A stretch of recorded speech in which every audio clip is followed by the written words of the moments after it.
ఏర్పడ్డప్పుడు, బాధలు ఇబ్బందులు ఏర్పడ్డప్పుడు మనం ఏం చేస్తామంటే దేవుని సన్నిధిలో మనం ఎక్కువగా మొరపెడుతూ ఉంటాం, పట్టుదలతో ప్రార్థన చేస్తుంటాం. ఒక్కొక్కసారి అవి తొందరగా తీరిపోవాలని మనం కోరుకుంటూ ప్రార్థన చేస్తాం. ఒక్కొక్కసారి తొందరగానే తీరుతాయి, ఒక్కొక్కసారి ఆ సమస్యను బట్టి కొన్ని నెలల పాటు ప్రార్థన చేసినా కానీ అది తీరదు. అలాంటప్పుడు మనం అనుకుంటాము, కొంతమంది అసలు నేను ఇంత ప్రార్థన చేస్తా అంటే అసలు నువ్వు వింటానవా, నువ్వు ఉన్నావా అసలు ఇంత కనేవాడు ఉంటారు.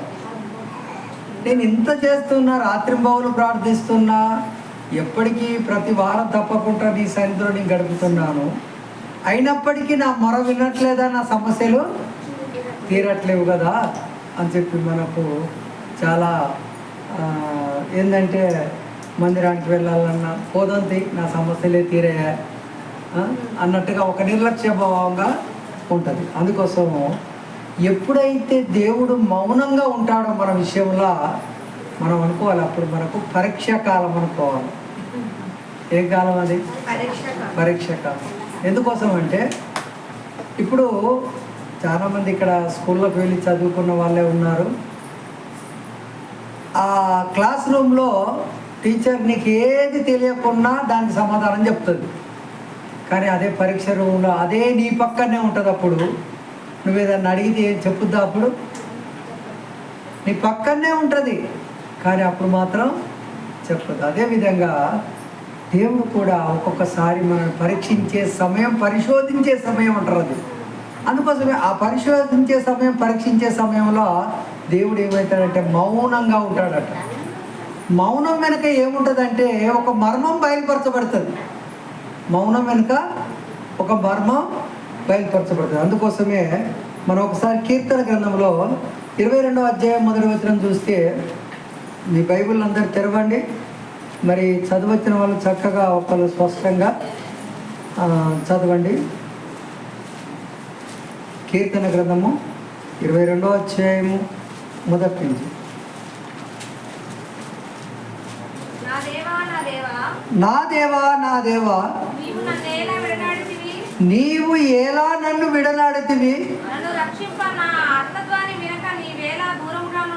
నేను ఇంతగా అరుస్తున్నాను, నేను ఇంతగా బాధపడుతూ నీ యొక్క సన్నిధిలో నేను మొరపెడుతున్నాను. నా ఆర్తధ్వని నీవెలా దూరంగా ఉన్నావు?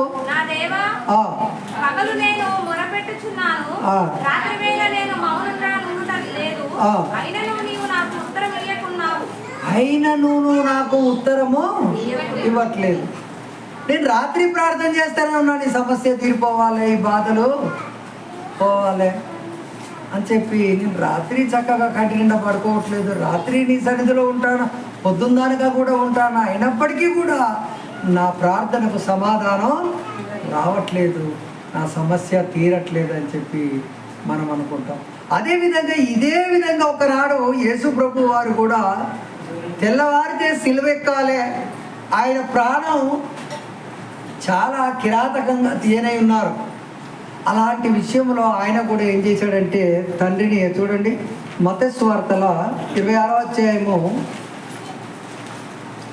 మత్తయి సువార్త 26వ అధ్యాయము 39వ వచనం.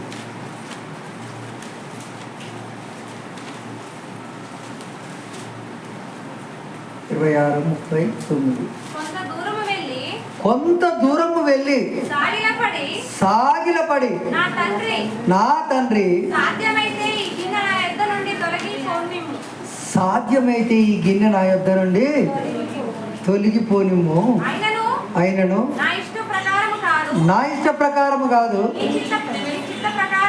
నీ చిత్త ప్రకారమే కానిమ్మని ప్రార్థిస్తున్నాడు. తెల్లవారితే ఈయన శిలువ మరణం కారై ఉన్నాడు, తండ్రికి మొరపెడుతున్నాడు.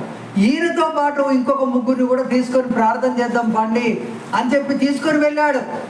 తీసుకొని వెళ్తే వాళ్ళు ఏం చేస్తున్నారంటే, వాళ్ళు ఇప్పుడు ఈయనకో సమస్య, తెల్లారితే ఉండబడిన సమస్య తలుచుకుంటేనే నిద్ర రావట్లేదు. వాళ్ళు చక్కగా ప్రార్థన చేస్తామంటే ఏం చేస్తారు? హాయిగా నిద్రపోతున్నారు. ఇప్పుడు నిద్రపోయే వాళ్ళ పక్కన నువ్వు ప్రార్థన చేయగలవా? నీకు కూడా నిద్ర వచ్చేస్తుంది. అందుకోసం ఆయన ఏం చేశాడంటే కొంత దూరం వెళ్ళాడట, వాళ్ళకు కొంత దూరంగా వెళ్ళాడట. కొంత దూరంగా వెళ్ళి ఏమంటాడు చూడండి, మరలా శిశువుల యొద్దకు వచ్చి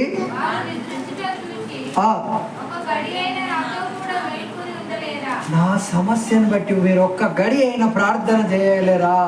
ఒకవేళ నాతో పాటు మీరు కూడా కలిసి ప్రార్థన చేస్తే నా సమస్యకు సమాధానం వస్తుందేమో అనుకున్నాడు. అనుకొని ఆయన అంత ఆవేదనతో ప్రార్థన చేస్తున్నా కానీ వాళ్ళు మాత్రం చక్కగా పడుకొని ఉంటున్నారట. ఈయనకు మొత్తం రేపు జరిగే మొత్తం సీన్ మొత్తం కనబడుతుంది ఈయన కళ్ళ ముందు. ఆత్మ సిద్ధంగానే ఉన్నది కానీ శరీరం బలహీనంగా ఉన్నది. ఆయన కూడా మనలాంటి మట్టి శరీరమే ధరించి ఉన్నాడు కాబట్టి ఆత్మ ఆ శిక్షకు తట్టుకోగలిగే శక్తి నాకున్నది, కానీ ఈ శరీరము బాధపడుతున్నది ఎలాగయ్యా అని చెప్పి అంటున్నాడు. తండ్రి, ఈ గిన్నె నా యొద్ద నుండి తొలగించవా? చూడండి మళ్ళీ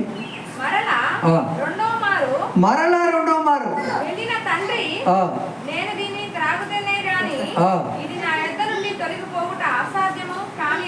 కాని ఎడల నీ సిద్ధమే సిద్ధించునుగాక.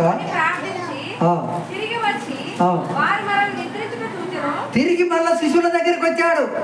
ఎందుకోసమంటే నా సమస్య గురించి ఏమన్నా వీళ్ళు ప్రార్థన చేస్తున్నారేమో, ఒక్క గడి అయిన మేరకతో నుండి ప్రార్థన చేస్తున్నారో అని చెప్పి మళ్ళీ శిశువుల కాడికి వచ్చేసరికి మళ్ళీ శిశువులు ఏం చేస్తున్నారు? మళ్ళీ పడుకొని ఉన్నారు. ఇప్పుడు నా సమస్య గురించి నేనే పట్టుదలగా ప్రార్థించాలని చెప్పి మరొకసారి మళ్ళీ వెళ్ళాడట. ఈసారి అయినా మూడోసారి అయినా నాకేమన్నా జవాబు వస్తుందేమో అని. ఒకసారి రాలేదు, రెండోసారి రాలేదు, ఆ రాత్రి అంతా ప్రార్థిస్తూనే ఉన్నాడు. మూడోసారి కూడా చూడండి, మరలా విడిచి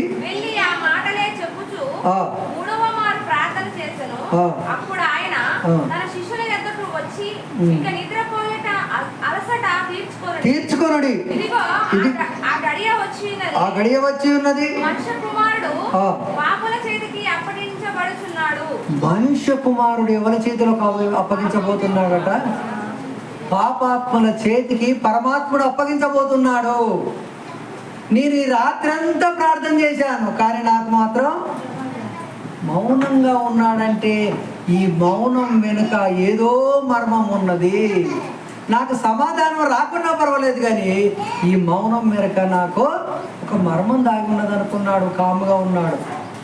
అదేవిధంగా మనం కూడా కొన్ని కుటుంబాలలో సమస్య ఏర్పడ్డప్పుడు, ఆరోగ్యంలో సమస్య ఏర్పడినప్పుడు మనం పట్టుదలతో ప్రార్థన చేస్తూ ఉంటాం, కానీ ఆ పరీక్షా కాలంలో మనకు సమాధానం రాదు. కాబట్టి ఆయన మౌనంగా ఉండటానికి కారణం ఏంటిదంటే, నా కుమారుడు ఈ భూమి మీదకి ఒక అధికారిగా ఉండకూడదు, ముల్లోకాలకు నా కుమారుడు అధికారిగా ఉండాలి. అందుకోసం ఈ సమయంలో నేను మౌనంగా ఉంటే ఆయన ఒక గొప్ప అధికారిగా ఆయన అయిపోతాడని చెప్పి 3 సార్లు అంత వేదనతో ప్రార్థన చేసినా కానీ సమాధానం మాత్రం రాలేదు. అందుకోసం చూడండి, ఇక్కడ ఫిలిప్పీ పత్రిక 2వ అధ్యాయం 8వ వచనములో, ఫిలిప్పీలకు రాసిన పత్రిక 2వ అధ్యాయం 8వ వచనం. మరియు ఆయన ఆకారమందు మనుష్య కుమారుడుగా కనబడుతున్నాడు.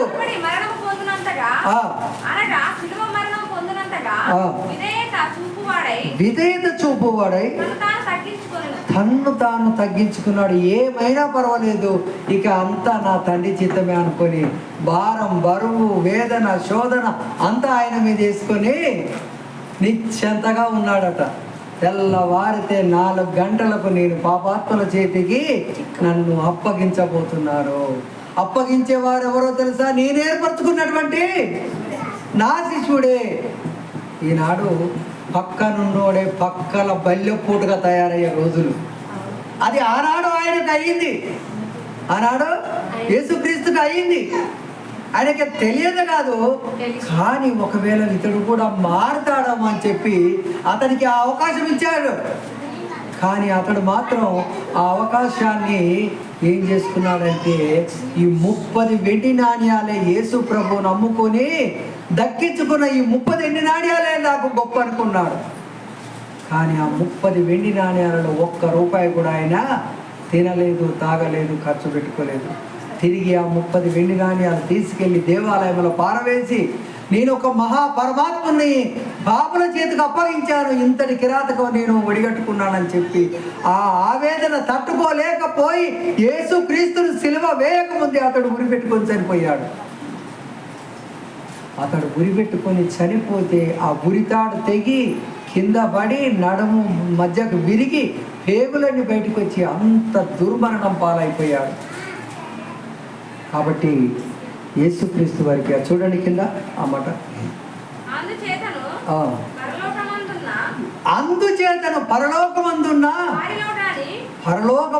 వారిలో గాని భూమి మీద ఉన్న వారిలో గాని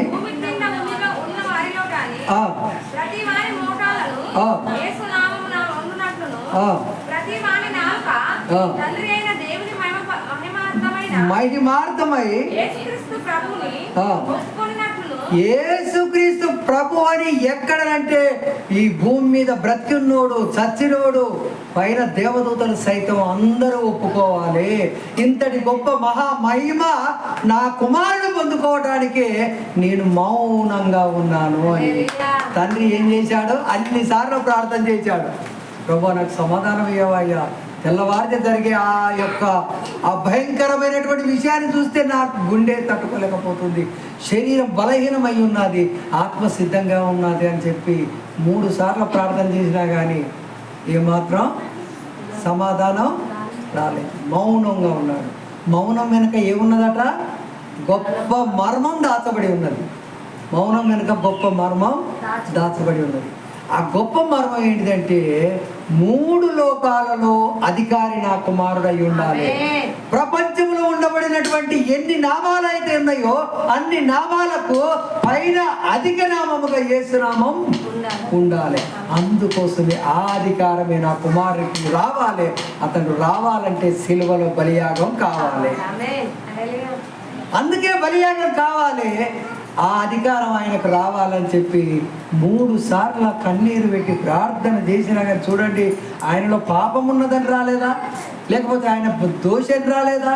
లేకపోతే ఆయన ఏ తప్పు చేసిండని సమాధానం రాలేదు. అన్ని నిజాయితీపరుడు, అంత యథార్థపరుడు అయినప్పటికీ పరీక్షా కాలంలో ఎలా ఉంటుందంటే నీ పక్కనే టీచర్ ఉంటుంది కానీ మాట్లాడదు, నీకు సమాధానం వచ్చేందుకు సమాధానం చెప్పదు. అదే క్లాస్ రూమ్లో 10 సార్లు అడిగిన, సార్ దీనికి ఎలా ఉంటుంది సార్ అంటే, అరే ఇలా రాయిరా అని చెప్పి క్లాస్ రూమ్లో చెప్తుంది. కానీ పరీక్ష రూమ్లో నీ పక్కనే ఉంటుంది కానీ సమాధానం మాత్రం చెప్పదు. అందుకోసమే మన జీవితంలో కూడా పరీక్షా కాలం అనేది ఒకటి ఉంటుంది. అందుకోసమే ఇంకొక మాట మనం చూసుకుంటే ఆదికాండములో యాకోబు గారికి దేవుడు ఎన్నోసార్లు ప్రత్యక్షమై మాట్లాడాడు. ఎన్నోసార్లు ప్రత్యక్షమై కళ ద్వారా మాట్లాడాడు, దర్శనం ద్వారా మాట్లాడాడు, దేవదూత ద్వారా మాట్లాడాడు. ఆయన తన సొంత ఇల్లు విడిచి తన మేనమామ ఇంటికి వెళుతున్నప్పుడు అక్కడ మార్గ మధ్యలో ఒక అడవిలో తల కింద ఏం పెట్టుకుని పడ్డాడంటే ఒక రాయిని పెట్టుకుని పడుకుంటాడు. పడుకున్నప్పుడు ఆ రాత్రి అతనికి ఒక దర్శనము. చూడండి ఎలాంటి దర్శనము. ఆదికాండం 28వ అధ్యాయం 10వ వచనం. ఆదికాండము యాకోబు బెహర్షెబా నుండి బయలుదేరి ఆరాను వైపు వెళుచు ఒక చోట చేరి ప్రొద్దుగూకినందున నిలిచిపోయి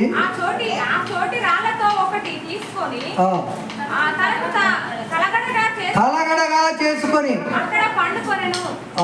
తలకాయ కింద మనకు మెత పెట్టుకునే నిద్ర రాదు సరిగ్గా. కానీ ఈయనేం పెట్టుకున్నాడట? ఎక్కడేం లేకుంటే రాయి తెచ్చి పెట్టుకున్నాడట. రాయి తెచ్చి పెట్టుకుంటే ఆ కలలో దేవదూతలు పరలోకానికి ఎక్కుచూ భూమి మీదకి దిగుతూ ఇలాంటి దర్శనం వచ్చేసిందట ఆయనకు. చూడండి, అప్పుడు అతడు ఒక కలగనెను, ఆ, నిచ్చెన భూమి మీద నిలిచి ఉండి దాని కొన ఆకాశమునంటెను. దాని మీద దేవుని దూతలు ఎక్కుచూ దిగుచూ ఉండిరి. నిలిచి నేను ఇప్పుడు ఆ నిచ్చెన పైన ఇదంతా కనబడుతుంది. దేవుడు కూడా అక్కడ ఏం చేస్తున్నాడట, మాట్లాడుతున్నాడట. ఏమని? నేను నీ తండ్రి దేవుడను, అబ్రహాము దేవుడను, ఇస్సాకు దేవుడను, యెహోవాను నేను. నీవు పండుకొని ఉన్న ఈ భూమిని నీకిస్తాను, నీ సంతానానికి ఇచ్చేదను. భూమి మీద ఇసుక రేణువు వలెను పడమటి తట్టుకు, తూర్పు తట్టుకు, ఉత్తర తట్టును, దక్షిణపు తట్టును. ఇప్పుడు నువ్వు 4 దిక్కులకు నీ సంతానమే వెళ్ళిపోతాయ్యా. ఎంతటి వాగ్దానం ఇచ్చిండో చూడండి.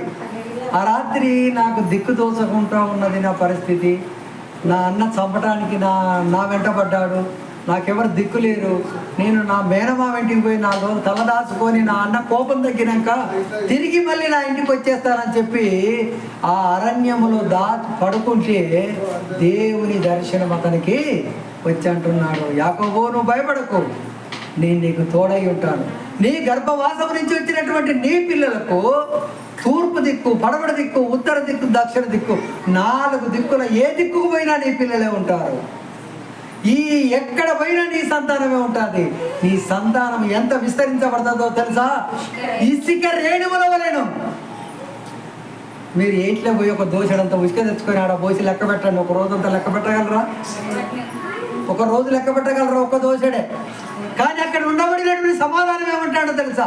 నీ సంతానము ఇసుక రేణువుల వద్ద అయితే పోతుంది, ఆకాశమునందరి నక్షత్రముల వెలుగులో అయిపోతుంది అని చెప్పి యాకోబుకు దర్శనం ఇచ్చి మాట్లాడినటువంటి దేవుడు, ఆయనకు ఒకసారి పరీక్ష కాలం వచ్చేసింది. ఆయనకు ఒకసారి ఏమొచ్చింది? పరీక్ష కాలం వచ్చింది. పరీక్ష కాలంలో ఈయన ఏం చేస్తున్నాడంటే, అసలు ఉపవాసం ఉన్నాడు, ఒంటి నిండా బట్టలు జింపుకున్నాడు.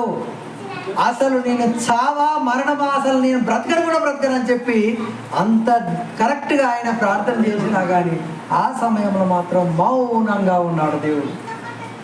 ఉతుత్తప్పుడు మాట్లాడిన దేవుడు ఇంత కఠినంగా ప్రార్థన చేసినప్పుడు మాట్లాడాలా వద్దా? మాట్లాడాలి. ఉత్తగ మామూలుగా ప్రార్థన చేస్తే నువ్వు మాట్లాడతావు.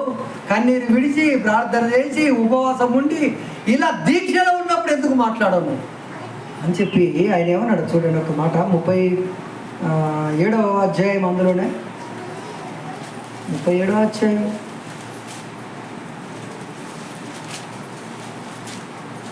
33వ వచనం.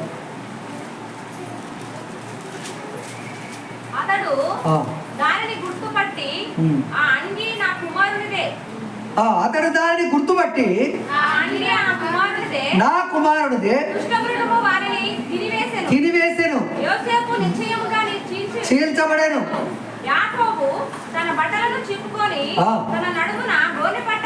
కట్టుకొని అనేక దినములు ఉపవాసం ఉన్నాడట. బట్టలు చింపుకున్నాడు, తిండి తినట్లేదు, ఉపవాసంగా ఉన్నాడు. 12 మంది కొడుకులు, 12 మంది కొడుకులలో యోసేపును అమితంగా ప్రేమించాడు. అమితంగా ప్రేమించి ఆయనకి ఏం చేశాడో తెలుసా? ఒక విచిత్రమైన అంగి గుట్టించాడట. ఆనాడే ఆ అంగి విచిత్రమైన అంగి గుట్టించాడట. విచిత్రమైన అంగి గుట్టించి ఆ కుమారుడికి తొడిగిస్తే మిగతా 10 మంది అన్నలు ఏం చేశారంటే అతన్ని పగబట్టి అతన్ని చంపాలని చెప్పి ఏం చేశారంటే ఒకనాడు అడవికి పోయినప్పుడు అతన్ని బాగా కొట్టి ఒక గోతిలో పడేశారు, నీళ్ళు లేని బావిలో పడేశారు. చివరికి తండ్రి నమ్మటానికి ఏం చేశారంటే ఆ అంగిని ఏదో ఒక జంతువును చంపి రక్తమును ముంచి ఆ అంగి తెచ్చి ఇది నీ కొడుకుదేనో చూసుకోమని చెప్పేశారు. చెప్పినప్పుడు అప్పుడు అంటున్నాడు యాకోబు, ఇది నా కుమారుడిదే, ఇది నేను గుట్టించినటువంటి అంగే, మరి ఏది నా యోసేపు ఏమైపోయాడు అని చెప్పి కన్నీరు మున్నీరుగా ఏడుస్తున్నాడట. ఎలా ఏడుస్తాడు చూడండి. అతని కుమారులు యాకోబు తన బట్టలు చింపుకొని తన నడుముకు గోనె పట్ట కట్టుకొని అనేక దినములు తన కుమారు నిమిత్తం అంగలార్చుచు ఉండగా అతని కుమారులు అందరూ అతని కుమార్తెలందరూ అతన్ని వచ్చి ఓదార్చడానికి ప్రయత్నించారట. అయితే అతడు ఓదార్పును పొందనొల్లక నేను అంగలార్చుచు మృతులను లోటు ఉన్నట్టు నా కుమారుడు చచ్చి మృతులలోకానికి పోయాడు, నేను కూడా చస్తాను మృతులలోకానికి పోయి నా కొడుకును గడుచుకుంటానని అంత భీకరమైనటువంటి ప్రార్థన చేస్తున్నాడు. ఉపవాసం ఉన్నాడు, బట్టలు చింపుకున్నాడు, గోనె పట్ట కట్టుకున్నాడు. ఇటువంటి సమయంలో దేవుడు మాట్లాడదు.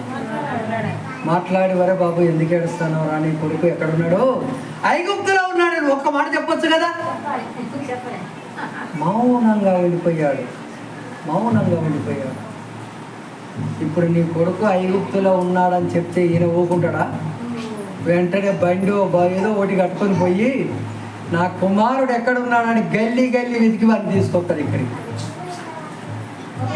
గల్లీ వెతికైనా యేసేపు ఎక్కడున్నాడు ఐగుప్తులో అని చెప్పి వెతికి ఇక్కడికి తీసుకొస్తాడు. ఇప్పుడు నేను మౌనంగా ఉండటమే మంచిది. అతడు ఏమన్నా ఏడవని, అతడు ఏమన్నా గొనిపెట్ట కట్టుకొని, అతడు ఏమన్నా ఉపవాసం ఉండని, నేను ఇప్పుడు మాత్రం మౌనంగా ఉండటమే మంచిది అని చెప్పి మౌనంగా ఉన్నాడు. ఆయనకి అర్థం కావట్లేదు అదంతకు. దేవుడు ఉత్తగా నేను అరణ్యంలో పడుకుంటాను, నాకు ఆదర్శనమిచ్చి నీ తాత దేవుణ్ణి, నీ అయ్య దేవుణ్ణి, నీకు తోడుగా ఉంటాను, నీ సంతానం ఇంత చేస్తాను అంత చేస్తాను అన్నాడు. ఇన్ని మాట్లాడిన దేవుడు ఇప్పుడు నాతో ఎందుకు మాట్లాడాడు అని చెప్పి ఎంత కన్నీరు మున్నీరైనా కానీ యాకోబు అది పరీక్షా కాలం. దేవుని యొక్క నెరవేర్పు జరిగేంత వరకు ఆయనతో సమాధానం రాలేదు. దేవుని యొక్క ప్రణాళిక యేసేపు పట్ల దేవుని ప్రణాళిక ఏంటిది? ఐగుప్తుకి ఇతడు ఏం కావాలి? ఒక ప్రధానమంత్రి కావాలి. యేసేపుకి ఇతడు ప్రధానమంత్రి కావాలి. అప్పటి వరకు ఇక్కడ నేను మౌనంగా ఉండటమే మంచిది. ఎన్ని రోజులు ప్రార్థన చేశాడో పాపం, కన్నీరు విడిచాడు. నా కొడుకు చచ్చిపోయాడని చెప్పి కన్నీరు మున్నీరుగా ప్రార్థన చేసినా కానీ సమాధానం రాలే, ఆనవాళ్ళు దొరకలేదు. ఇప్పుడు దేవుని ప్రణాళిక నెరవేరాలంటే దేవుడు పరీక్షా కాలంలో ఏం చేస్తాడంటే మౌనం వెనుక మర్మం బయలుపరచబడాలి. ఆ మర్మం బయలుపరచబడే అంతవరకు దేవుడు మౌనంగా ఉంటాడు. ఇప్పుడు చూసినట్లయితే చూడండి, అదే 41వ అధ్యాయం 41వ వచనంలో, ఆదికాండం 41వ అధ్యాయం 41వ వచనం.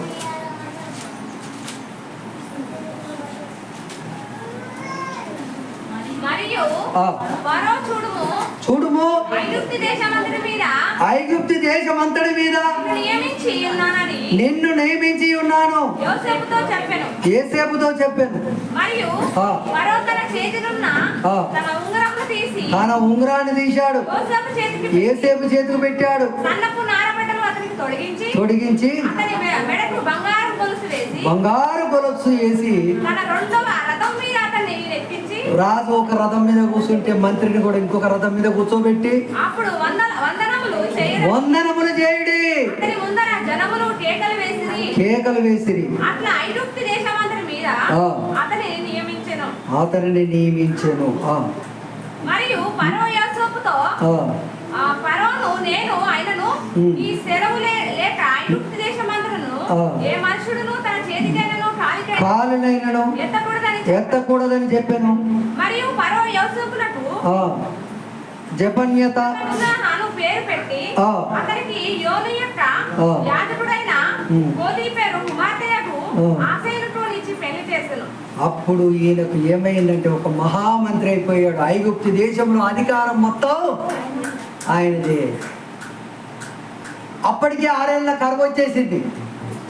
6 ఏళ్ల కరువులో ఎంతో మంది చచ్చిపోతున్నారు తిండి లేక. అలాంటి సమయంలో ఇక్కడ తండ్రి కాడ ఉండబడినటువంటి తన అన్నలు, వదినలు, పిల్లలు వీళ్ళంతా ఆకలితో నకలకలాడిపోతున్నారు.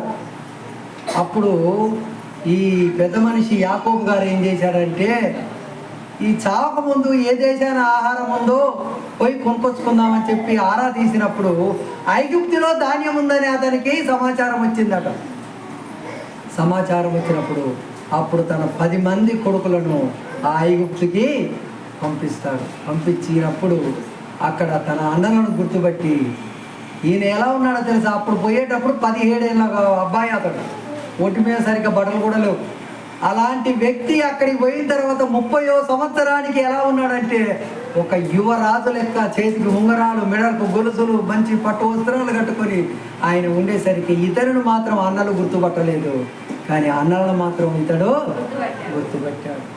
అప్పుడు అంటున్నాడు, నా దేవుని ప్రణాళిక నెరవేరటానికి నన్ను ఇక్కడికి మీరు పంపించేశారు. ఈ కరువులో మిమ్ములను పోషించడానికే దేవుడు నన్ను ఇక్కడికి ముందుగా పంపించాడని చెప్పి అప్పుడు ఆ అన్నలతో సమాచారం తీసుకొని, మన నాన్న బ్రతికే ఉన్నాడా అంటే అప్పుడు అన్నాడట, ఇంకనూ బ్రతికే ఉన్నాడంటే వెంటనే నాన్న తీసుకొని ఇక్కడికి రండి, నాన్న తీసుకొని ఇక్కడికి రండి అంటే అప్పుడు ఆ ఎడ్ల బండ్లను కట్టించి పంపించాడట. యోసేపు గారు తన తండ్రిని తీసుకురావడానికి మంచి బండ్లను కట్టించి మా నాన్నని తీసుకురమ్మని తోలిస్తే అతడు అక్కడికి వెళ్ళటానికి భయపడుతున్నాడట. నా కొడుకు పోయిండని అంటే నా కొడుకులు చెప్పినటువంటి మాటనే నమ్మాను, కానీ కనీసానికి ఇది నిజమా కాదా అని నేను ఆరాధించలేదు, ఏ ఊరు వెతకలేదు, ఎక్కడికి నేను పోలేదు. ఈరోజు నేను ఎక్కడికి పోతే వాడు నా ముఖం చూస్తాడా, డౌట్ వస్తుందా రాదా? ఇప్పుడు అక్కడికి పోయాడు అనుకో, నేను పోయిండనగానే నమ్మినవు, కానీ కనీసానికి నన్ను వెతకడానికి ప్రయత్నించావా? చచ్చిండా బతికిండా అని చూడడానికి వచ్చావా? కానీ ఇప్పుడు మాత్రం నాకు ముద్దాన్నం పెట్టని ఇక్కడికి వచ్చావని చెప్పి నా కొడుకు ఒకవేళ నన్ను నిర్లక్ష్యం చేస్తాడు అని చెప్పి అక్కడికి పోవడానికి వెనక ఆడి ఏం చేశాడంటే మళ్ళీ ప్రార్థన చేశాడట. ప్రార్థనలో ఒకవేళ నాకు జవాబు వస్తే నేను పోతా అని చెప్పి అక్కడ చూడండి 46వ అధ్యాయము మొదటి నుంచి.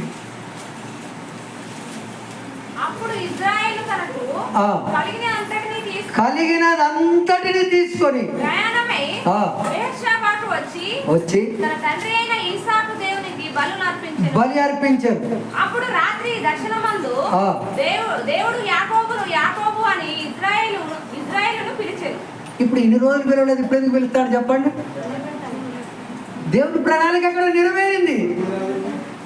తన కుమారుడు ప్రధానమంత్రి కావాలంటే అక్కడ అయి ఉన్నాడు. ఇప్పుడు కరువులో కూడా వీళ్ళని పోషించడానికి సిద్ధంగా ఉన్నాడు. కాబట్టి నేను అప్పుడు దేవుడు మౌనంగా ఉన్నాడు, ఇప్పుడు మాత్రం ప్రార్థన చేయగానే ఏమంటాడో చూడండి. అందుకు యాకోబు అని పిలిచి ఏమంటాడు? అందుకు చిత్తం ప్రభువా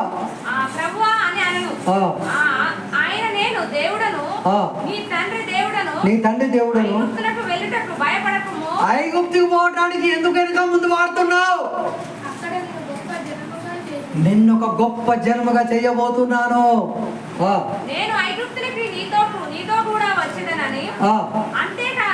ఏమంటాడు? ఇప్పుడు నువ్వు ఒంటరిగా కాదు పోయేది, నీతో పాటు నేను నీకు తోడుగా వస్తాను. వెళ్ళు, నీ కొడుకు నిన్ను చూడడానికి కాదు, నీ కొడుకు అల్లారు ముద్దుగా నిన్ను చూస్తాడు. పో, నీకెందుకు డౌటు?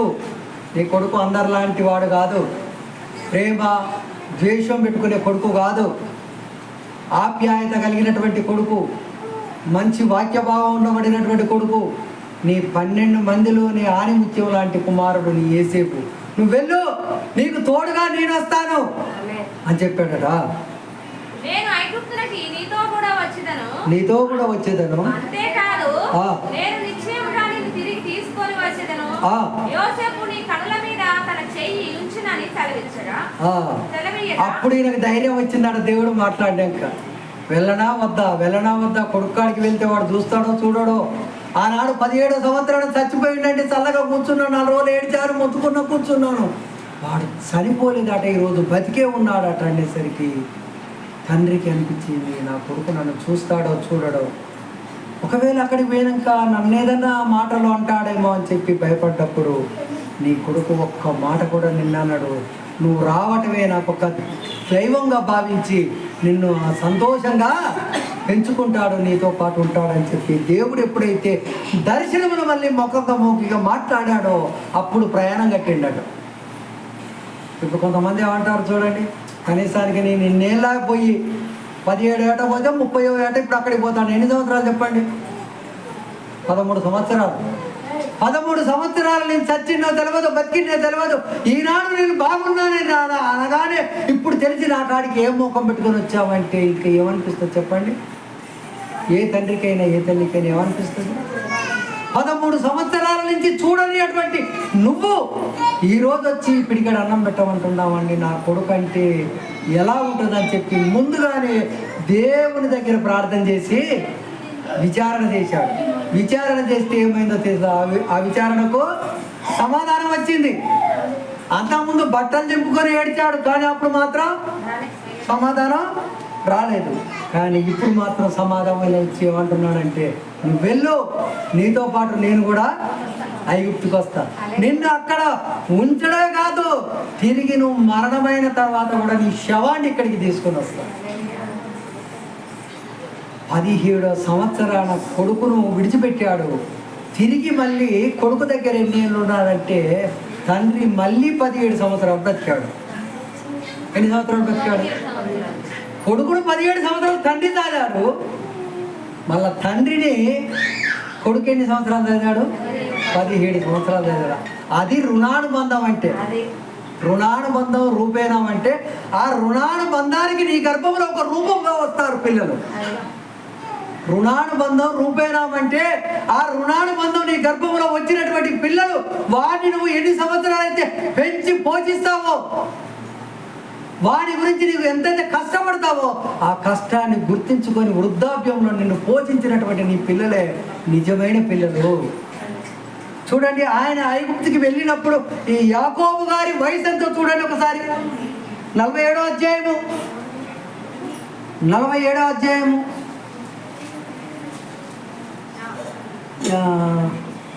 7వ వచనం.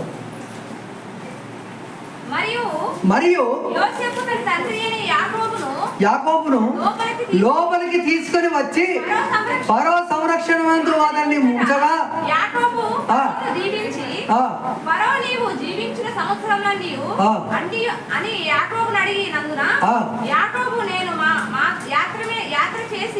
నేను యాత్ర చేసిన సంవత్సరములు 130. నేను 130 సంవత్సరాలు ఇప్పుడు నాకు నా జీవిత యాత్ర ఈ భూమి మీద నేను ప్రారంభమై 130 సంవత్సరాలు ఐగుప్తు దేశంలో ఆయన అడుగుపెట్టినప్పుడు 130 సంవత్సరాలు. ఆయన మరణమైనప్పుడు 147వ సంవత్సరాలు మరణమయ్యాడు. ఎన్ని సంవత్సరాలు అయినప్పటికీ 130 నుంచి 147, 17 సంవత్సరాలు పూర్తి చేసింది. ఆ 17 సంవత్సరాలు కొడుకు సంరక్షణలో ఉన్నాడు. చూడండి, అతని మరణం కూడా అక్కడ. నేను జీవించిన సంవత్సరములో కొంచెము గాని దుఃఖ సహితమైనవి. ఇప్పుడు ఏమంటున్నాడంటే ఈ 130 సంవత్సరాలు కూడా కొంచెమే అంటున్నాడు. ఎందుకంటే వాళ్ళ నాన్నని బతికిండంటే 180 బతికిండు. వాళ్ళ తాత 175 బతికిండు. అబ్రహాం 170 బతికితే ఇస్సాకు 180 బతికిండు. అంటే ఇప్పుడు ఆయన దాంట్లో నేను తక్కువే కదా. అందుకోసం అంటున్నాడు, నేను జీవించిన సంవత్సరంలో కొంచెమే అంటున్నాడు. కొంచెమే అని 28వ వచనంలో చూడండి ఆ మాట. 28వ వచనం. యాకోబు ఐగుప్తు దేశములో 17 సంవత్సరములు బ్రతికెను. యాకోబు దినములు అనగా అతడు జీవించిన సంవత్సరములు 147. ఇశ్రాయేలు చావవలసిన దినమును సమీపించి ఉన్నప్పుడు అతడు తన కుమారుడైన యోసేపు పిలిచి పిలిపించిన నా ఎడల నీవు కటాక్షణమున్న ఎడల దయచేసి నీ చెయ్యి నా తొడ క్రింద ఉంచి నా మెడను దయను నమ్మకమును కనుపరచుము. ఎట్లనగా నన్ను ఐగుప్తులో పాతిపెట్టుము. నన్ను ఎక్కడికి తీసుకుపోమంటే నా స్వదేశానికి తీసుకుపో. ఇప్పుడు చాలా మంది, కొంతమంది వృద్ధులు ఏం చేస్తారంటే అక్కడక్కడ బ్రతుకు తెరువు పోయి పిల్లలు ఉన్న కాడ ఉండవలసి వస్తుంది. అక్కడనే వీళ్ళు ఒకవేళ మరణం అయితే వాళ్ళ ఆశ ఏంటిదంటే ఏ గ్రామంలో అయితే పుట్టి పెరిగి ఉంటారో అక్కడనే పాతి పెట్టడం వాళ్ళకి సంతోషం అనిపిస్తుంది. అందుకోసం యాకోబు గారిని యోసేపు గారిని యాకోబు గారు అంటున్నటువంటి మాట ఏంటంటే, తిరిగి నన్ను మళ్ళీ కానాను దేశానికి తీసుకెళ్ళు, ఈ మాట నాకు ఇవ్వు కుమారుడా అని చెప్పి ప్రమాణం చేయించుకొని 140వ ఏట అతడు మరణమైపోయాడు. 140వ ఏట అతడు మరణించాడు. ఇప్పుడు కుమారుడి కాడ ఎన్ని సంవత్సరాలు ఉన్నాడు? 17 సంవత్సరాలు. తండ్రిని కొడుకు 17 సంవత్సరాలు దాటితే మళ్ళీ కొడుకు 17. అది అన్నట్టు రుణానుబంధం నీకు తీర్చుకోవాలంటే అది. కాబట్టి ఈ కరువుకు దేవుని ప్రణాళికను బట్టి ఆ కరువులో ఆయనను పోషించడానికి దేవుడు తాను ముందుగానే ప్రణాళిక చేసి ఐగుప్తుకు ఆయనను తీసుకొని పోయాడు కాబట్టి ఆయనకు ఎంత ఏడ్చినా కానీ ఆ యొక్క దేవుని ప్రణాళిక నెరవేరేంత వరకు మాత్రం అస్సలు సమాధానం రాలేదు. తర్వాత ఐగుప్తు దేశానికి ఎంతమంది పోయారో తెలుసా? ఒక్కసారి చూడండి, ఆ మాట చూసుకొని ముగించుకున్నాం. 46వ అధ్యాయం 26వ వచనం. 46. యాకోబు కోడళ్ళను వినాయించిన అతని గర్భవాసమును. ఎంతమంది వచ్చారట? యోసేపు అన్నాడట, అన్న కరువులో ఏముంటారన్నా, పిల్లలకు అన్నం లేక వదిలేలో బాధపడుతున్నారు, కనీసానికి 6 ఏళ్ళ కరువు కదన్నా, మీరు ఏం తింటున్నారో ఏం అంటున్నారో ఒక్కసారి వెళ్ళి నాన్నతో పాటు మీరు మీ కుటుంబాలు మీ అత్తమామలు అందరు కలిసి మొత్తం ఇక్కడికి వచ్చేయండి అన్నట్టు. ఎంతమంది వచ్చారు? 66 మంది వచ్చారట. 66 మంది ఎక్కడికి పోయారు? ఐగుప్తుకి వెళ్ళారు. ఇప్పుడు కనీసానికి ఎక్కడో దూర ప్రాంతంలో ఉన్న కొడుకు కోడల కాడికి అత్తమామ ఇద్దరు పోతేనే కోడలు అడుగుతుంది, అత్త ఇడుతుంది, ఇద్దరు పోతేనే. అందుకే ఆమె పేరు అసేనతు అన్నారు. యోసేపు యొక్క భార్య పేరు అసేనతు. ఓర్పుతో ఉండబడింది, నేర్పుతో ఉండబడింది, గుణవంతురాలైనటువంటి భార్య. ఆమె అనుకున్నది, భర్త 66 మందిని బండ్లు కట్టి తీసుకొని రమ్మని కబురు పంపినా కానీ మౌనంగా ఉన్నది. ఎవరిని తీసుకొస్తావు? ఎక్కడికి తీసుకొస్తావు? ఒకరు కాదు, ఇద్దరు కాదు, 66 మందిని గుంపంతి ఇక్కడికి తీసుకొస్తావా అని చెప్పి ఒక్క మాట కూడా భర్తతో అనలేదు. నా భర్త మాటే నా మాట. ఒకనాడు ఏ దిక్కు సక్కు లేనప్పుడు నా భర్త ఒంటరిగా ఇక్కడికి వచ్చాడు, నాకు ఇంతమంది బంధువులు బలగా ఉన్నారంటే ఇదే ఆనందం అనుకున్నది ఆమె. ఇంతమంది బంధువులు బలగా ఉన్నారంటే ఇదే ఆనందం అనుకున్నది. ఎప్పుడైనా మీ తల్లిదండ్రులను మీరు గౌరవించి, మీరు ప్రేమించి, మీరు వారిని మంచిగా చూసుకుంటే మీ పిల్లలు, మీ భార్యలు, మీరు సమృద్ధిగా ఈ భూమి మీద దీర్ఘాయుష్మంతులుగా మీరు ఉంటారు. మీరు ఎప్పుడైతే తల్లిదండ్రులు నిర్లక్ష్యం చేసి ఉంటారో ముందు మీ కుటుంబంలో శోధన ప్రారంభమైంది. ఒకనాడు అనుకుంటారు మీరు, ఈ కొమ్మ బాగుంటే చాలు, ఈ కొమ్మకు రెమ్మ బాగుంటే బాగుంటుంది, ఈ రెమ్మకు కాయలు బాగుంటే బాగుంటాయి అనుకుంటారు. కింద ఏర్లు బాగలేంది, అక్కడ ఎలా బాగుంటుంది? కింద ఏర్లు కుళ్ళిపోయాయి అనుకో, సమస్తం నువ్వు అక్కడ పైన ఏం లేకుండా వెళ్ళిపోతావు. అందుకోసం మీకు జన్మనిచ్చినటువంటి మీ తల్లిదండ్రులను, మీ అత్తమామలను, ఈనాడట కొంతమంది అంటారు, అత్తమామ సంపాదించిన ఆస్తులు కావాలి, అత్తమామ కన్నా మొగడు కావాలి, కానీ అత్తమామ మాత్రం మాకొద్దు. ఏంటండి అసలు ఇంతకు? అత్తమామ సంపాదించిన ఆస్తులు ఓటెంత వస్తుందో ఇయ్యట్టు, అత్తమామ కన్నా మొగడు కావాలి, కానీ అత్తమామ మాత్రం వద్దు. ఇది ఎక్కడ న్యాయం అండి? అందుకోసమే మీరు ఏదైతే ముందు బాట చూపిస్తారో మీ పిల్లలు అదే చూస్తారు. అందుకోసం నీకు వృద్ధాప్యం రాకపోదు, ఆ సమయంలో నువ్వు బాధపడకుండా, కన్నీరు విడవకుండా ఉండాలంటే దేవుని వాక్య ప్రకారము మీ తల్లిదండ్రులు మీరు సన్మానించండి అన్నాడు. యోసేపుకు ఆ మాట తెలుసు కాబట్టి ఆయన సన్మానించాడు, సత్ప్రవర్తన అన్నాడు. అన్నలారా అందరు రాండి అంటే ఎంతమంది వచ్చారని చూడండి. 66 మంది. ఎంతమంది వచ్చారు? 66 మంది. ఐగుప్తులో అతనికి పుట్టినటువంటి యోసేపుకు కుమారులు 2. ఇప్పుడు ఐగుప్తులు ఎంతమంది ఉన్నారు? ఐగుప్తుకు ఆయన ఒక్కడే వచ్చాడు, తర్వాత పెళ్లి చేసుకున్నాడు, 2 అయ్యారు, ఆయనకి 2 కొడుకులు. ఈ 4 66 కలిసి ఎంతమంది అయ్యారు? 70 మంది సంతానం. ఆ 70 మంది సంతానంతో ఈనాడు ప్రపంచవ్యాప్తంగా దేవుడు ఏదైతే చెప్పాడో, యాకోబు నీ యొక్క సంతానమును 4 దేశాలు విస్తరింపజేస్తాను, ఇసుక రేణువులంతా చేస్తానన్నాడు. ఆ 70 మందితోనే విస్తారమైనటువంటి సంతానం ప్రపంచంలో ఈనాడు అయింది. కాబట్టి దేవుడు ఒక్కొక్కసారి మౌనంగా ఉన్నాడని మీరు బాధపడకండి. మౌనం వెనుక మర్మం ఉంటుందనే సంగతి మీరు తెలుసుకోండి. దేవుడు నామానికి మహిమ కలుగును గాక. చిన్న వాక్యాలు దేవుడు దీవించును గాక. ఆమేన్. హల్లెలూయా.